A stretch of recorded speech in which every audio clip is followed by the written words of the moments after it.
નાનકડો હોય. હવેશભાઈ બહુ સારું લખે પણ એનો અર્થ બહુ મહાન હોય.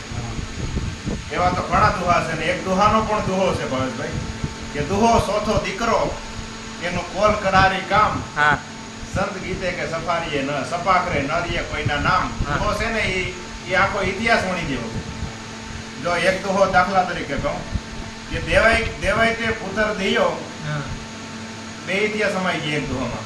દેવાય તે પુત્ર દિયો વો તો ગઢ રાખણ ગિરનાર, પણ વંશ રાખ્યો વણાર તે તો માગણ વાળો મેપડા. દેવાય પોતે દીકરો દીધો, ગઢ રાખણ ગિરનાર, ગઢ રાખવા હાટુ જુનાગઢ, અને વંશ રાખ્યો વણાર મેપા મોબે દીકરાનું દાન દીધું હતું બારોટની દીકરીને. વંશ રાખ્યો વણાર તે તો માગણ વાળો મેપડા. આ બે ઇતિહાસ એક દુહો સમાઈ ગઈ. એમ એક દુહો રામાયણનો કે સુહાગન સીતા લીખે બીજો ગન કર બિન, એક નગર દોનું વસે કહો કોન પ્રવીણ. આ બે ઘટના એકારી બન્યા. ક્યારે કયો સમય કયો કાળ કઈ ઘડી કઈ ફલ અને કયો ટાણું આ કઈ બની આ દુહામાં કવિ કહે છે એમ. એટલે પાછા કવિ એનું વર્ણન કરે છે કે લક્ષ્મણ અને મેઘરાજ જ્યારે હમહમા આવ્યા અડપડે દીક માથી યચુ કડજાત જીસ ગટુક ફૂટ પર ટુક ટુક ફડજાત ફે ફરાપાર હડજાત કે કાયર સહાર પડદે કે બન તડ તડ મસવાય દંત રણ કે પ્રવણ આવો સંત છે આખે કોઈ. એટલે હમહમા યુદ્ધમાં આવ્યા અને લક્ષ્મણજી મૂર્છિત થયા.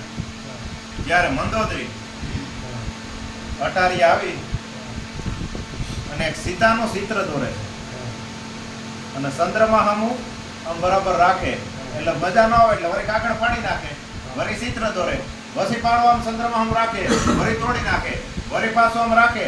એટલે રાવણને ખબર પડી કે મનોહરી કંઈક કરે છે. મૂળ તો મનોહરી, પછી મંદોદરી, કારણ કે એ સતીમાં આવે હાથ સતીમાં દ્રૌપદી મંદોદરી. એટલે એને કીધું સતિયા તમે શું કરો કે આજની રાત છે ને એ બહુ મહાન છે અને આજ બે હમહમા યોદ્ધા એવા છે અને બેયને મરણની બે છે. એક મરે તો એક બસે અને એક જીવે તો એક મરે. એટલે કે હું આ સીતાનું ચિત્ર એટલા માટે દોરું, સુહાગન સીતા લીખે. આમ હરણને દેખાડે, હરણનું ભાઈ ચંદ્રને દેખાડે. ચંદ્રમાનું વાહન હરણ છે. હરણ સીતાને જોઈને બીવે એટલે હરણ ભાગે, સાંધો વેલો ભાગે એટલે વેલો સૂરજ ઉગે, અને વેલો સૂરજ ઉગે એ લક્ષ્મણ ન બસે, મેઘનાથ બસી જાય. લક્ષ્મણ મૂર્છિત હતા કારણ કે જો એ સૂર્ય ઉગ્યા પેલા આવે તો બસાઈ હતા, નકર લક્ષ્મણજી બસે નહીં. કારણ કે સંજીવની લેવા જ્યારે હનુમાનજી મહારાજ મંદરાચલ પર્વત લેવા ગયા ત્યારે એટલે રાવણ એટલું કીધું કે તું કાંઈ કરીમાં સાંતો એને ટાણે જ જાય છે તાવોથી નહીં હાથને. કે કેમ કે ઝીણો ઝીણો અવાજ જંતરનો વીણાનો આવે છે, તું સાંભળે. તો કે ઈ કોણ વગાડે? સુહાગન સીતા લીખે. આપણા સાહેબ પૂરો થયો. સુહાગન મંદોદરીએ ચિત્ર દોર્યું. સુહાગન સીતા લીખે બીજો ગનકર બિન, બિન વગાડે. એ હું કઈ બિન વગાડે? એનું તન કારણ કહું મંદોદરી લખીએ. ચંદ્રમાનું વાહન હરણ, અને હરણને કોઈ વાલો રાગ હોય ને તો એ રાગ છે બાપુ.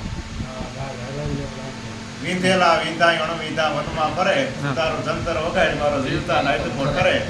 આખી વાર્તા છે બાપુ એ દુહા ઉપર. પણ આ તો આ દુહો યાદ આવી ગયો એટલે કીધું કે એનો રાગ વાલો છે એટલે એ રાગ વાગે છે. અને ચંદ્રમાનું વાહન હરણ એટલે એ ધીરો પડી જાય રાગ સાંભળવા.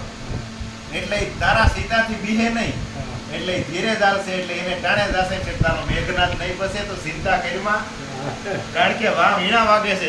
એક નગર દોનો વસે કહો ને કોચ પ્રવીણ. આ દુહામાં આ વાત આવી એટલે જ્યારે યુદ્ધ હાલતું હતું અને હનુમાનજી મહારાજે કીધું કે રામે કીધું કે કોણ જાય? રામોનો રવણ